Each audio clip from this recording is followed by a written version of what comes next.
આ ગિરનાર પંથકમાં ગિરનારી મહારાજની ફરતે 36 કિલોમીટરની પરિક્રમા થતી હોય છે. આ વખતે કુદરતી સંજોગો જે પેદા થયા છે, વરસાદની સ્થિતિ, અંદર કાદવ કીચડ અને રસ્તા સ્લીપરી થવાને કારણે લોકોની જે સુરક્ષા જોખમમાં મુકાય એવા સંજોગો પેદા થયા છે અને આથી જ આ વખતે આપણે આ પરિક્રમા જે છે આ વર્ષ પૂરતી ભાવિકો માટે ન યોજવાનો નિર્ણય કરેલો છે. કાલ સવારે લિમિટેડ સાધુ સંતો સાથે એક પ્રતિકાત્મક રૂપે આ પરિક્રમા જે છે એની આપણી જે પરંપરા જળવાઈ રહે તે આશયથી કરવામાં આવશે.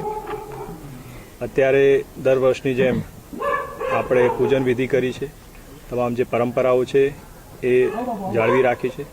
લોકોની જે ધાર્મિક આસ્થા છે એનું રાજ્ય સરકાર અને વહીવટીતંત્ર સન્માન કરે છે, લોકોની લાગણીઓનું પણ સન્માન કરે છે. પરંતુ આ સંજોગ વસાત આ વખતે આપણે આ પરિક્રમાના જે રસ્તાઓ છે એ લોકો માટે ખોલી નથી શક્યા. એ બદલ અમને પણ ખેદ છે અને આશા રાખીએ કે આવતા વર્ષે ફરી પાછા જ્યારે સારું વાતાવરણ હોય ત્યારે વહીવટીતંત્ર સંપૂર્ણ તૈયારી સાથે ફરીથી ભાવિકોને આવકારવા માટે તત્પર રહેશે.